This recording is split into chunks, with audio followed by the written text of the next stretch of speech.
গুনাহ যেই করে, বুদ্ধিমান লোক আর মূর্খ লোক, গুনাহ যেই করে, আল্লাহর কসম গুনার একটা বড় অভিশাপ হইল গুনাহ তৃপ্তি দেয় না। যত বড় কোটিপতি হোক, হারাম খোর যেতে তার ভিতরে একটা অশান্তি আছেই আছে। কি কর, কোন সন্দেহ, ভিতরে একটা কলজার দুঃখ আছে। হ্যাঁ, এটা বড় সাংঘাতিক বড় লাভ। এজন্য গুনাহ কোনোভাবেই তৃপ্তি দেয়, হতেই পারে না, হতেই পারে। কারণ আল্লাহ কোরআনে বলছে গুনাহ হচ্ছে আগুন, আর আগুন কারো গায়ে লাগলে সে একবারে নিশ্চিন্ত, তার আঙ্গুল পুড়ে গেছে ম্যাচের কাঠি আগুনে, আর এতে আরামসে নাক ডাক্কা ঘুম যাইতে আছে, হতেই পারে। কেন জুমার নামাজ পড়েন আর কেন আসর মাগরিব পড়েন না, আমার এটা মাথাতে ধরে। আমি বহুত চিন্তা করেছি এটার কি কারণ। এই মুসলমানদের মধ্যে এই যুবকগুলো, এই ব্যবসায়ী, দোকানদার, এমন অনেক মুসলমান, সংখ্যাগরিষ্ঠ মুসলমান, এরা কেন জুমার নামাজ পড়ে আর কেন আসর মাগরিব ফজর জোহর পড়ে না, এটা আমার বুঝেই আসে না। কেন এরা শুক্রবারে মসজিদে আইয়ে, কেন এরা শনিবার রবিবার সোমবার মঙ্গলবার বুধবার বৃহস্পতিবার মসজিদে আসে না, তার কি কারণ? এটা যদি আলটা করা যাইতো তার কলজাটার ভিতরে, ইসিজি করা যাইতো, তাহলে হয়তো চাইতাম যে এটা কিটা আসলে তার কলজাটার ভিতরে কি, মানে হে কি বুঝলো, ইয়া কি কারণ থাকতে পারে, কেন হে আসর পড়ে না, কেন মাগরিব পড়ে না, এই ডাকাত কেন নামাজ পড়ে না। এটা ডাকাত ছাড়া আর কিছু না, এটা জালেম ছাড়া আর কিছু না, এটা জঙ্গলি ছাড়া আর কিচ্ছু। বর্বর বর্বর মূর্খ, এটা অপদার্থ, এটা জঙ্গলি ছাড়া আর কিছু না বেটা। এটা যেসব মুসলমান বাকি এক ওয়াক্ত নামাজ পড়েন না, মূর্খ জানোয়ার ছাড়া আর কিচ্ছু না। নাহলে কেন পড়বা না তুমি, কেন কও মিয়া, তুমি বুঝাও বেটা, কেন শুক্রবারে জুমা পড়ো, কেন বাকি ওয়াক্ত নামাজ পড়ো না, কেন? তাই কারণটা কি? জুমার নামাজের সেজদা কারে দাও, তাহলে বাকি সেজদা দিবা না কেন? নসিহতের মাধ্যমে মানুষ তার জিন্দেগির জন্য উপকরণ সংগ্রহ করবে, জীবন চলার পথেও জীবনের দিক নির্দেশনা। রাসূলুল্লাহ সাল্লাল্লাহু আলাইহি সাল্লাম খুতবার মধ্যেই নবী পাক সাল্লাল্লাহু আলাইহি ওয়াসাল্লাম সব বিষয়ে সাহাবায়ে কেরামকে দিক নির্দেশনা দিতেন, আর ওনারা এটা মনোযোগ দিয়ে শুনতেন, আমল করতেন। এ কারণে জুমার বয়ান আমি সবসময় বলি, জুমার বয়ানে যদি কেউ মনোযোগী হয় তাহলে তার জিন্দেগি সুন্দরের জন্য এটাই যথেষ্ট। শুধুমাত্র নিয়ম রক্ষা, যে একজন হুজুর খতিব কিছু বয়ান করতে হয় এজন্য করা, এতটুকুতে আসলে ফায়দা করে। বরং খতিব এবং শ্রোতা সবার ভিতরে যদি এই আন্তরিকতা থাকে যে এই কথাগুলো থেকে আমারও আমল দরকার, আপনাদেরও দরকার। মূলত তো আসলে কোরআন সুন্নাহর কথাগুলো শুধুমাত্র একটা নিয়ম যে একজন বলতে হয় আর একজন শুনতে হয়, নয়তো আমল করার ক্ষেত্রে আমরা সবাই মুখাতাব, মানে সম্বোধিত। আমাদের সকলকেই, এই ফ্যানটা বন্ধ করে দিতে অসুবিধা,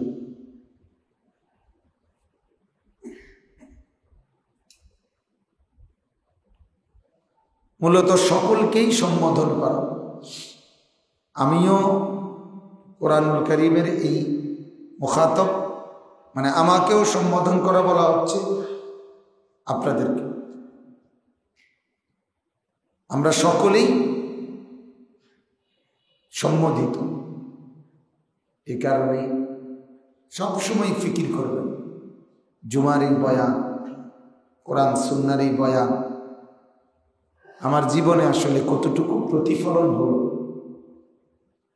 আমরা অনেকটা আসলে নির্জীব, আমাদের হালাত পরিবর্তনের ফিকির দিলের মধ্যে কম। এই জন্য দিলটাকে আমরা অনেক শক্ত বানায় রাখি। দিলের মধ্যে আমরা কোরআনের মতো আমল করব, এই জজবাটা অধিকাংশের মধ্যেই দিলের মধ্যে এটা জমা নেই, যার কারণে শক্ত দিলের কারণে পানি পড়ে ঠিক, কিন্তু আর টিকে না, গড়াইয়া পড়ে। হাদিসের মধ্যে আছে আল্লাহ রাসূল সাল্লাল্লাহু আলাইহি ওয়াসাল্লাম একজন মানুষকে বৃষ্টির পানির সাথে তুলনা দিয়েছেন। এটা প্রসিদ্ধ হাদিস। নবীজি একদিন বলছেন যে বৃষ্টির পানি 3 ধরনের মাটির মধ্যে পড়ে। 3 প্রকারের মাটি। জমিন, এক ধরনের জমিন হলো যে জমিনে পানি পড়ার পর এই জমিন নিজেও পানি শোষণ করে, আবার তার উপরে পানি জমাও রাখে। দ্বিতীয় নম্বর হলো এক ধরনের পানি আছে এরকম, এক ধরনের জমি যেটা পানি নিচে যায় না, শোষণ করে না, কিন্তু এটার উপরে গর্ত করে পানি জমা করা যায়, পানি এখানে রাখা যায়। তাহলে নিজে পানি শোষণ করে নাই, তবে পানি অন্যের জন্য সে জমা করছে, রাখছে তার কাছে। আর আরেকটা হলো ওই জমিন খাড়া খাড়া জমিন, যেমন পাহাড়, টিলা, উঁচু ভূমি, যেটার মধ্যে পানি পড়ে, পড়েই বাইয়া কি হয়ে যায়, পড়ে, বুঝলেন না? না নিজে শোষণ করে, না কোনো জমা, ওটা পড়ে সাথে সাথে পড়ে যায়, গড়াইয়া পড়েছে। আল্লাহ রাসূল সাল্লাল্লাহু আলাইহি সাল্লাম বলছে এই মানুষের দিলটাও 3 রকম। কিছু মানুষের দিল এরকম, আমিও আমল করব, অন্যকেও বলব। কিছু মানুষ আছে এরকম, নিজে আমল করে না, তো মানুষের কয়, বে আমল, অন্যকে বল। কিছু আছে সে নিজের আমলও নেই, অপরকে বলার ফিকিরও নেই। মানে কোরআন বা ইসলাম সে তার কাছে জাগাই দিবে না, এটা আমার কাছে আইতে পারবে, আমি এটার থেকে দূর। এই 3 ধরনের মানুষ আল্লাহ রাসূল সাল্লাল্লাহু আলাইহি সাল্লাম বলছে, এটা হাদিস। এই পানির, বৃষ্টির পানি পড়লে জমিনের এই 3 হালাত হয়। এই জন্য তখন বলছে যে সবচেয়ে উপকারী কে? ওই জমিন, যে জমিন নিজেও পানি কি করলো, শোষণ করলো, আরো মানুষের জন্য পানি জমাও। তো রাসূলুল্লাহ সাল্লাল্লাহু আলাইহি সাল্লাম চাইছে মূলত এটাই, একজন মুমিন এমন হবে নিজেও ঈমান আমলের উপরে থাকবে, অন্যদেরকেও ঈমান আমলের কথা বলবে। এটাই কোরআনুল কারীমের মধ্যে সূরা আসর, এই সূরার মূল বক্তব্য। ওয়াল আসরি ইন্নাল ইনসানা লাফি খুসর। আল্লাহ তাআলা বলছে সমস্ত মানুষ, কসম করে বলছে, ক্ষতিগ্রস্ত। শুধুমাত্র 4টি আমল যার মধ্যে আছে সে লাভবান, জান্নাত। ইল্লাল্লাযীনা আমানু ওয়া আমিলুস সালিহাত ওয়া তাওয়াসাউ বিল হক ওয়া তাওয়াসাউ বিস সাবর। এই 4টা জিনিস, 2টা নিজের, 2টা অন্যের। নিজের 2টা কি?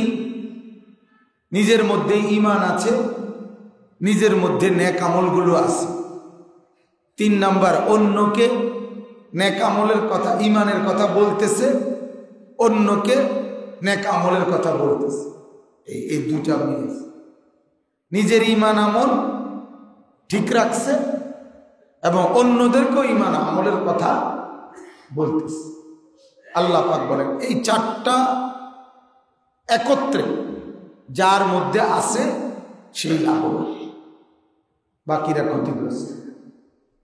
চাকরি, ব্যবসা, দোকান, ক্ষেত খামার, কৃষি, ফসল, যে যাই করতেছে,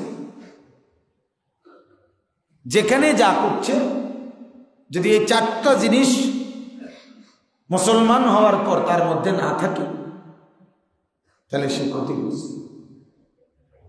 আর ক্ষতিগ্রস্ত মানে জাহান্নাম, ক্ষতিগ্রস্ত মানে বরবাদ। এই কারণে আসলে আমরা এটা ভাবা উচিত, আমাদের এটা ভাবতে চাই না। আমরা জিন্দেগি শক্ত বানায় ফেলছি, একবারে টাইলস লাগাইছে কলজার ভিতরে। এখন আর বালুও ঢোকে না, পাথরও ঢোকে না, পানিও ঢোকে না, একবারে টাইলস লাগাই ফেলছে, শক্ত করে ফেলছে। যার কারণে বছরের পর বছর চেহারা একই রকম, বছরের পর বছর চলাফেরা একই রকম, বছরের পর বছর কথাবার্তা একই রকম, কোনো মানে 100টাও পরিবর্তন, মাসের পর মাস। তার মানে তো বুঝাই যায় সে জিন্দেগির ব্যাপারে এটা সিদ্ধান্ত নিছে যে আমি মুসলমান থাকতে পারি, জুমার নামাজ ফরন লাগে দেখা পড়ি, জুমার নামাজও যদি না পড়ি বেশি খারাপ দেখা যায়। আর জুমার নামাজ পড়তে হইলে হুজুরদের এই কিছুটা ফ্যানফ্যানানি এগুলো শুনতে হয়, এই দিনকেও এই জন্য নিরুপায় হইয়া যাইতেই হয়। এই জন্য যাই আর কি। আমি আমার মতো, আমার চুল এরকম, আমার চেহারা এমনই, আমার মুখে দাড়ি থাকবে না, এটা আমার ফায়সালা। আমার চুল এলোমেলো থাকবে, এটা আমার ফায়সালা। আমি ফজরের নামাজ পড়ব না, এটা আমার ফায়সালা। আমি হারাম ছাড়বো না, সুদ খাবো, ঘুষ খাবো, মিথ্যা বলবো, ধোঁকা দেবো, প্রতারণা করব, জবানের খেলাফ করব। এটা আমার জিন্দিগি, এটাই আমার রাত দিন, এটাই আমার সকাল সন্ধ্যা। এই যে মজবুতি গুনার উপর, মজবুতি এটা কিন্তু গুনার উপরে দৃঢ়তা বোঝায়। এটা কিন্তু অনেক বড় অপরাধ। গুনার উপরে বাজান এত শক্ত থাকতে নেই। নিয়ম হইল নেকির উপরে মজবুত থাকা। আল্লাহ কোরআনে রসুলকে বলছে ফাস্তাকিম কামা উমিরতা, আপনাকে যে আদেশগুলো করেছি এই আদেশগুলোর ব্যাপারে মজবুত থাকে। কিন্তু আমরা গুনার উপরে মজবুত, এটা বড় পেরেশান। মানে জিন্দেগির সকাল দুপুর এক মুসলমানের গুনাহ হয়ে যায়, এটা এক কথা। হয়ে গেছে অ্যাক্সিডেন্ট হয়ে যায়, অ্যাক্সিডেন্ট মানুষ হঠাৎ হঠাৎ হয়ে যায়। কিন্তু আরেকটা হলো না, ইচ্ছা করে আমার ফায়সালাই এটা, আমি এভাবেই চলব, আমার সিদ্ধান্তই এটা, আমি আল্লাহকে নারাজ করেই রাখব, আমার সিদ্ধান্তই এটা, আমি এভাবেই চলব। এটা আশ্চর্য, মানুষ কেমনে এত শক্ত হয় আমি এটা বুঝি। কেন এত শক্ত হয়? 30 বছর, 40 বছর, 50 বছর লাগাতার আপনার হারাম খাইতেছে, লাগাতার কথাবার্তা বলতেছে, মন্দ বলতেছে, অসত্য বলতেছে, মিথ্যা বলতেছে, লাগাতার ওজনে কম দিতেছে, ঠকাইতেছে, ধোঁকা দিচ্ছে, প্রতারণা করতেছে, ঝুট বলতেছে, জবানে এক কথা দিলে আরেক কথা, অহরহ টেলিভিশন দেখতেছে, নাটক দেখতেছে। মানে এই এত শক্ত হয় কেন মানুষ, এত পাষাণ হয় কিনা? অথচ সে মুসলমান, অথচ সে ইমানদার বলে নিজেকে। এই জন্য বাপ এটা ফিকির করা যায়। আমার অনুরোধ, যে বোঝেন যে এটা গুনাহ, গুনার উপরে জমে থাকা, গুনার উপরে শক্ত হয়ে থাকা, এটা ইমানদারের কথা। এটা মুসলমানের পরিচয় হতেই পারে, হতেই পারে। আল্লাহ রাসূল সাল্লাল্লাহু আলাইহি ওয়াসাল্লাম বলছেন, ইদা সাররাতকা হাসানাতুকা ওয়া সাআতকা সাইয়্যাতুকা ফাআনতা মুমিন। নবী বলেন, তোমার নেকি যদি তোমাকে আনন্দ দেয়, তোমার গুনাহ যদি তোমাকে কষ্ট দেয়, তবেই তুমি মুমিন, তবেই তুমি ইমানদার। নেকিটা তোমার আনন্দ দিচ্ছে, ভাল লাগতেছে, নামাজ পড়তেছি, কিছু দান সদকা করছি, আল্লাহকে একটু ডাকছি, এটা ভাল লাগে। আর গুনাহ কষ্ট লাগে, আহা এটা কি করব, মিথ্যা বললাম, লোকটাকে ওজনে কম দিলাম, লোকটাকে গালি দিলাম, লোকটার সাথে এত বড় প্রতারণা করলাম, বিশ্বাসঘাতকতা করলাম, তারে জবান দিলাম, এই এখন এটার ব্যতিক্রম করছি, এটা কি করছি, এই যে একটা দোটানা মনের মধ্যে, অশান্তি, আহা কি করব, ঠিক হল, এই এতটুকু যদি থাকে, এদুর অনুভূতিও যদি বোঝা যায়, আল্লাহ রাসূল বলছে তবু তুমি মুমিন। এটাও নাই তো তুমি আর কি রইলে, এটাও নাই তো রইলেটা কি? এজন্য আমার বলার উদ্দেশ্য হলো, কোরআন সুন্নাহর কথাগুলোকে নিয়ম সর্বস্ব এটা বানাইয়েন না। মানে শুনতে হয় দেখে শুনি, হুজুরে বলে দেখে শুনি আর কি, উনি কইলে একটু ভাল লাগে আর কি। আমাদের দেশের অনেক মানুষের মধ্যে দেখবেন এই তবি ওই এই বক্তা হুজুরে বইও তুই যাও, ওয়াজে গেলে দেখি প্রায় এরকম শ্রোতার হিসাব হইল ও এই হুজুরে যাক, তৈলে গিয়ে বলবো দৌড় দি, হ্যাঁ, অথবা অমুক হুজুর, যার যার সয়েজ আছে। কিন্তু অথচ কোরআনের কথা যেই বলে সবারটাই দাম। ইমাম সাহেব বললেও দামি, মুয়াজ্জিন সাহেব বললেও দাম, আমি বললেও দাম, এক আদনা গোলাম সেও যদি বলে সেটাও দাম। ওয়ালাউ কানা আবদান হাবশিয়া, যদি সে নিগ্রু কালো গোলামও হয়, আল্লাহ রাসূল বলছে তার কথাও মান্য কর। নবী বলছে, হাদিসে আছে, কাআন্না রাসাহু যাবিবা, যে তোমাকে আল্লাহর কথা, আনুগত্যের কথা বলে, তার মাথাটা যদি এত ছোট হয় যে একটা আঙ্গুরের দানা, একটা আঙ্গুরের দানা, আঙ্গুরের দানা কি এত বড়? আঙ্গুর এত বড়, কথা বলেন না, আঙ্গুরে কত বড়, এটার ভেতরে দানাটাই করবে। আল্লাহ নবী বলছে যদি এই ছোট্ট আঙ্গুরের দানার মতো হয় তার মাথাটা, এত ছোট, এরকম সামান্য লোকটা, আল্লাহ রাসূল বলেন তবুও তার কথা মান্য, তবুও মান্য, জীবনটাকে শক্ত বানায় রেখো, একটু নরম। নিজেকে সমর্পণ করো আল্লাহর কাছে, নিজেকে সমর্পণ করো কোরআনের কাছে। কিছুটা পরিবর্তন ধীরে ধীরে হওয়া, জিন্দেগি আস্তে আস্তে সুন্দর করা প্রতিনিয়ত, এটা তো জরুরি, উচিত। এই জন্য অনুরোধ করলাম, মনে হইল এই জন্য বললাম যে আসলে আমরা প্রত্যেকে সবাই বিবেকবান। জুমার নামাজ যারা পড়তে আসছেন, এখন যারা বসে আছেন, সবাই বিবেকবান।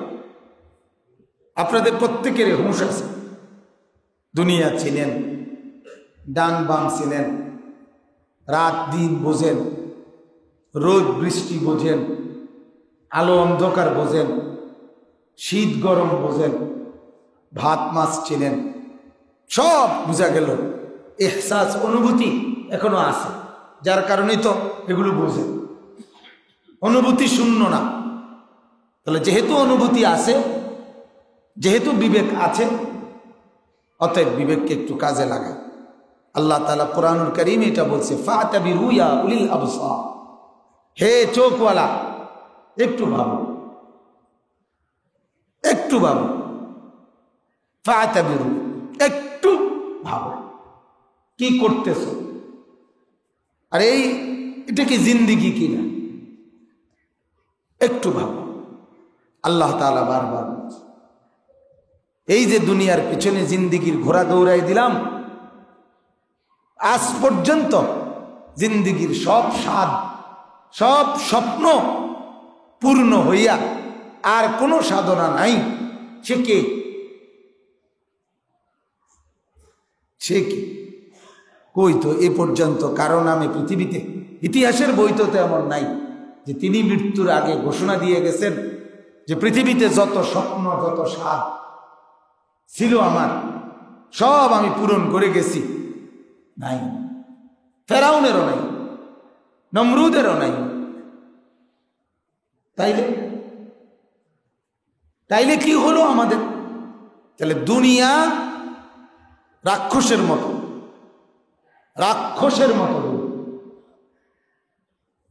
এটা কোনোভাবেই কাউকে তৃপ্ত হতে দেয় নাই, আগেও না, এখনো না, আগামীতেও না। কাউকে তৃপ্ত হতে দেয় না। এটা এক আশ্চর্য। অতএব আল্লাহ তাআলা কোরআনুল কারীমের মধ্যে জন্য বলছে, ফালা তা'লামু নাফসুম মা উখফিয়া লাহুম মিন কুররাতি আ'ইন। কোরআনে আল্লাহ বলছে, জান্নাতের মধ্যে বান্দা, যেদিন তুমি আসবা সেদিন জান্নাতের নিয়ামত যখন আমি তোমার সামনে খুলে দেব, তখনই তোমার চোখ প্রকৃতভাবে ঠান্ডা হয়ে যাবে, চক্ষু শীতল হবে। সেদিন আর কোনো অতৃপ্তি থাকবে না। এই চূড়ান্ত তৃপ্ত হবে সেদিন জান্নাতের নিয়ামত দেখবা যেদিন। এর আগে সাতটা দুনিয়া যদি তোমারে দেওয়া হয়, একবার না 10 বারও যদি দেওয়া হয় দুনিয়াটা, এরপরও তৃপ্ত। লাবতাগা সানিয়ান লাবতাগা সালিসান, হাদিসে আছে। নবী বলে, একটা পাহাড় স্বর্ণ দিলে আরেকটা চাই, আরেকটা দিলে আরেকটা চাই, আরেকটা দিলে আরেকটা চাই। লা ইয়ামলাউ জাওফু ইবনে আদম ইল্লা তুরাব। এরপরে আল্লাহর নবী বলে, ওই লোকের পেট ভরবে না বনি আদমের যতক্ষণ না কবরের মাটিতে ডুববে। পেট ভরবে সেদিন, আর লাগবে না কইব ওই দিন। চক্ষু বন্ধ হবে যে, আর হাত নড়বে না, আর চোখ পলক পড়বে না, আর কানে কোনো শব্দ হবে না, আর পাও চলবে না। অথচ দোকানও খোলা, ব্যবসাও খোলা, দুনিয়ার সবাই ব্যস্ত। এক সাইডে অ্যাক্সিডেন্ট হইয়া পড়ে থাকে, সাইড ঘেঁষা অটোওয়ালা যায় না, সিএনজিওয়ালা যায় না। হ্যাঁ, এটা না দুনিয়া? ব্যস্ত সবাই। কে তোমার দিকে দেখবে? কে লাশ নিয়ে বইয়া তাহলে সময় কার সময় আছে? ব্যস্ত, সবাই ব্যস্ত, এরই নাম দুনিয়া। এজন্য আল্লাহ তাআলার বন্দিগি, আল্লাহ তাআলার গোলামি, আল্লাহ তাআলার ফরমাবরদারি, এটার মধ্যেই তৃপ্তি, মানসিক প্রশান্তি। গুনাহ যেই করে, বুদ্ধিমান লোক আর মূর্খ লোক, গুনাহ যেই করে, আল্লাহর কসম, গুনার একটা বড় অভিশাপ হইল গুনাহ তৃপ্তি দেয় না। যত বড় কোটিপতি হোক, হারাম কর যেতে তার ভিতরে একটা অশান্তি আছেই আছে। কি কর, কোনো সন্দেহ, ভিতরে একটা কলজার দুঃখ আছে। হ্যাঁ, এটা বড় সাংঘাতিক, বড় লাভ। এজন্য গুনাহ কোনোভাবেই তৃপ্তি দেয়, হতেই পারে না, হতেই পারে না। কারণ আল্লাহ কোরআনে বলছে গুনাহ হচ্ছে আগুন, আর আগুন কারো গায়ে লাগলে সে একবারে নিশ্চিন্ত, তার আঙ্গুল পুড়ে গেছে ম্যাচের কাঠি আগুনে, আর এটা আরামসে নাক ডাক্কা ঘুম যাইতে আছে, হতেই পারে। গুনাহ শান্তি দেয় না, আমাকেও না, আপনাকেও না। আল্লাহ পাক আমাদেরকে বুঝার তৌফিক দান করেন। আল্লাহ আমাদের জীবন সুন্দর করে দেন। কোরআনুল কারীমের সূরা বনী ইসরাঈলের শুনছি আগেও, আবারও শুনাইতেছি। আল্লাহ তাআলা বলছেন, ওয়া কাযা রাব্বুকা আল্লা তা'বুদু ইল্লা ইয়্যাহ। আল্লাহ তাআলা বলেন, আমার চূড়ান্ত দুইটি ফায়সালা শোনো, আমাদেরকে জানাচ্ছেন একেবারে লিখিত ফায়সালা, চূড়ান্ত ফায়সালা। ওয়া কাযা রাব্বুকা, নবীকে বলতেছে, আপনার রব, আপনার মাওলা, আপনার প্রতিপালক ওয়া কাযা, ফায়সালা দিচ্ছেন, চূড়ান্ত ঘোষণা দিচ্ছেন, চূড়ান্ত রায় দিচ্ছে। কি রায়? আল্লাহ তা'বুদু ইল্লা ইয়্যাহ। এক নাম্বার হলো, আল্লাহ বলেন নবী পৃথিবীবাসীকে জানিয়ে দেন যে তোমাদের রব, প্রতিপালক, লালন পালনকারী ফায়সালা দিচ্ছেন, আল্লাহ তা'বুদু ইল্লা ইয়্যাহু, তোমরা তাকে ছাড়া আর কারো ইবাদত করো। এটা উনি ফায়সালা দিচ্ছেন। দেখেন এখানে একটা শব্দ ব্যবহার করছে, রব্বুকা, তোমার রব।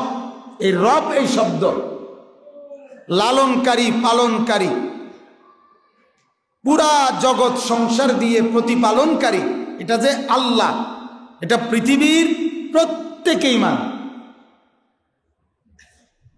সবাই মানে। একেবারে হিন্দু, বৌদ্ধ, ইহুদি, খ্রিস্টান, যেই কোনো ধর্মাবলম্বী, তারাও যদি বলেন যে এই আসমান, জমিন, চন্দ্র, সূর্য, গ্রহ, নক্ষত্র, আলো, বাতাস, রোদ, বৃষ্টি, আগুন, পানি, ক্ষেত, ফসল, ফল, খাদ্য, খাবার, এগুলো দিয়ে আমাদেরকে লালন পালন করছে কে?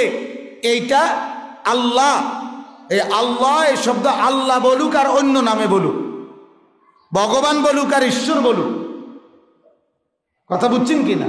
কিন্তু সেটা যে আল্লাহ, এই কথা সবাই বলুক, যে রব কেবলই কি, লালন পারি শুধুই আল্লাহ, প্রতিপালনকারী শুধুই আল্লাহ, শুধুই আল্লাহ।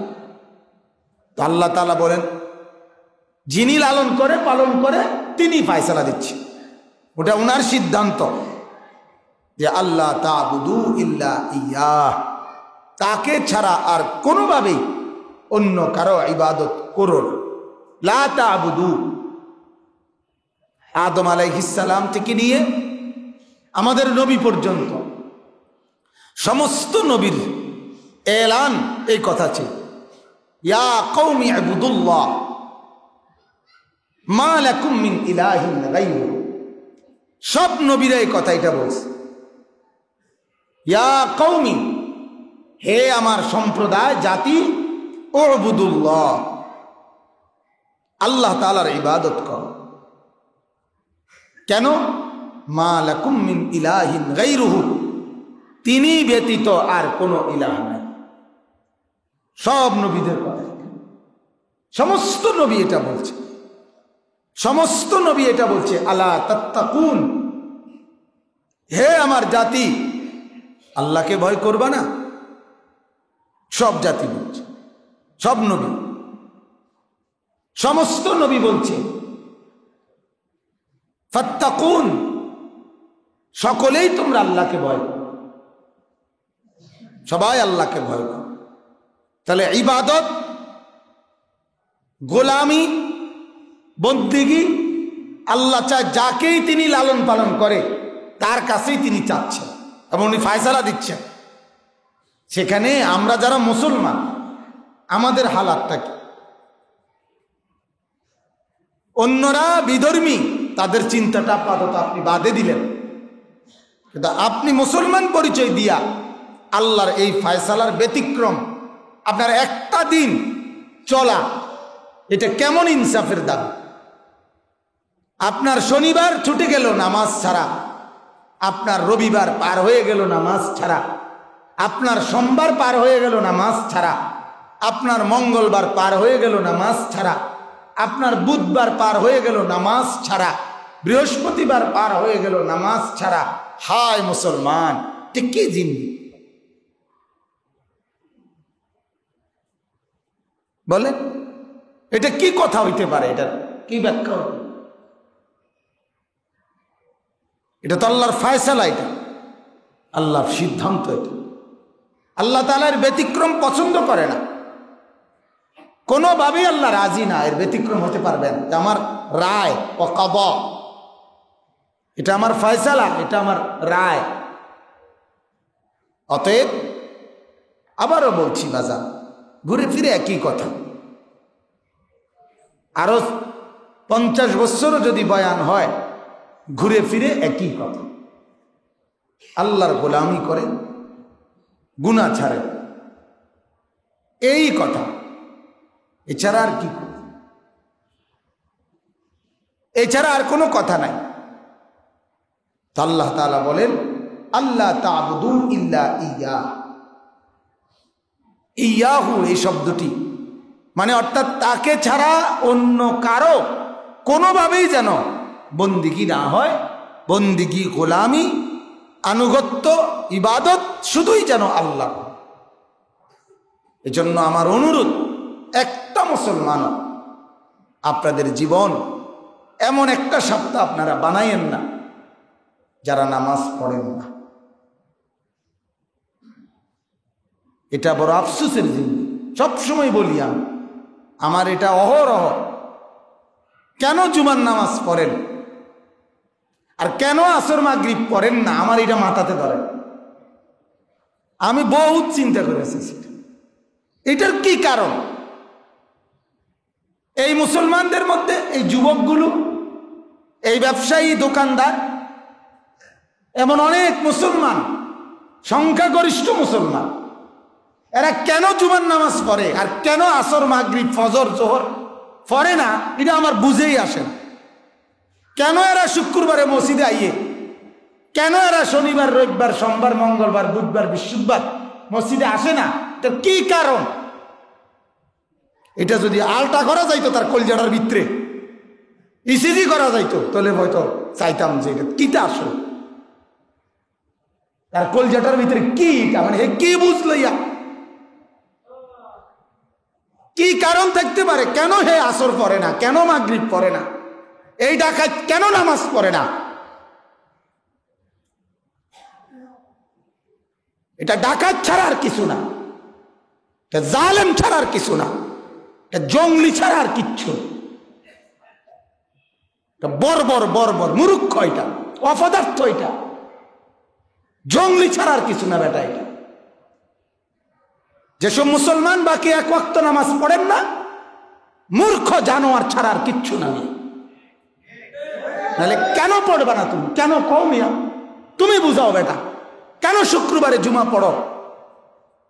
কেন বাকি ওয়াক্ত নামাজ পড়ো না কেন? তাইলে কারণটা কি? জুমার নামাজের সেজদা কারে দাও, তাহলে বাকি সেজদা দিবা না কেন? এটার মধ্যে কে খুশি হয়? জুমার নামাজ দেখতে মেম্বার হয়েছে কেডা? কথা কন না কেন? জুমার নামাজ দেখতে চেয়ারম্যান হয়েছে কে? কথা বলেন। দুনিয়ার কোনখানে কেডা কোন বরাদ্দ দিছে জুমার নামাজ দেখে?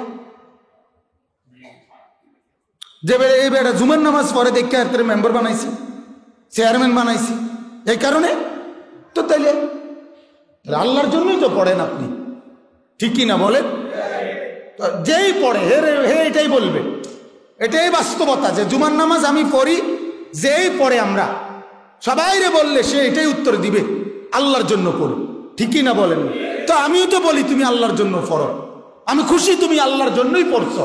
আমি বলি না তুমি আমার লাগিয়া জুমা পড়ো, আমি বলি না তুমি দোয়ানদারের লাগিয়া পড়ছো, আল্লাহর জন্যই তুমি পড়ছো। কিন্তু আল্লাহর জন্যই পড়লে বাকি ওয়াক্তের খবরটা কি? সমস্যাটা কি? বাকি ওয়াক্ত অসুবিধাটা কি? আর নামাজ তো তোমার লাগাতার কাম বানায় দেয় নাই যে নামাজে ঢুকলে আর 3 ঘন্টার আগে বাইরে তারে না। এই কারণে হুজুর পড়লাম হইলে কিন্তু এটা বেশি সময় নষ্ট করে, বেশি সময় আটকাই এলায়। ব্যাংকে ঢুকলেও তুমি এত বেশি দেরি হয় বিয়া, ঠিক কি না বলেন না? ব্যাংকে সিএনজি লেগেও খারায় তখন লাগে আধা ঘন্টা। 2 জন হইছে, হ্যাঁ এই ভাই ছেড়ে দিবেনি, হ্যাঁ দিতেছি, আবার আপনি পিছে আবার হুদা কেউ নাই পিছে, তে আবার পিছের দিকে চা, আবার ওই হেতারে জিঙ্গা, আবার আপনি নিজে ইচ্ছা করে ঠিক এই সময় বিড়ি সিগারেট কিনে আনে দোকানতে, এটা আবার ম্যাচ ধরায়। মানে সব মিলিয়ে ঘুরে ঘুরে আরেকজন প্যাসেঞ্জার নিয়ে আই, ঠিক কিনা কর না? তার হিসাব হইল এমনে হেমনে 900 করে আরো 5টা মিনিট বইরে চাইলে তো আমি চাই না আর মেসেঞ্জার আর একটা লোক নিয়ে হয়। ভালো কথা, তোমার নিজের এইটার জন্য তোমার বিভিন্ন ফন্দি, মানে তোমার এই পেশাটার জন্য, তোমার রোজগারিটার জন্য তোমার বুদ্ধির কোনো কি নাই, শেষ নাই, ভালো দিক। কিন্তু আল্লাহর গোলামির জন্য কোনো বুদ্ধি বাইর করার সুযোগ হয় না কেন? আল্লাহ আমাদেরকে বোঝার তৌফিক দান করে। এজন্য আরো আছে কথা, সেটা বলবো ইনশাআল্লাহ। বাকি আজ প্রথম কথা এটা বললাম, রাগ হইেন না, আমি শক্ত আসলে আবেগে বলি, মহব্বতে বলি। মূলত আপনাকে একবারে ছোট করা এটা মাকসাদ না, ছোট করলে তো বলতামই না। মহব্বতের দাবিতে বলি, ভালোবাসার দাবিতে বলি যে আল্লাহ বলছেন বান্দা এটা আমার ফয়সালা, শুধুই আমার ইবাদত করো। তাইলে ইনশাআল্লাহ আমরা 5 ওয়াক্ত নামাজ পড়বো ইনশাআল্লাহ। সবাই বলি ইনশাআল্লাহ। আল্লাহ তাআলা আমাদের সবাইকে তৌফিক দান করেন, আল্লাহ সবাইকে কবুল করেন, আমিন।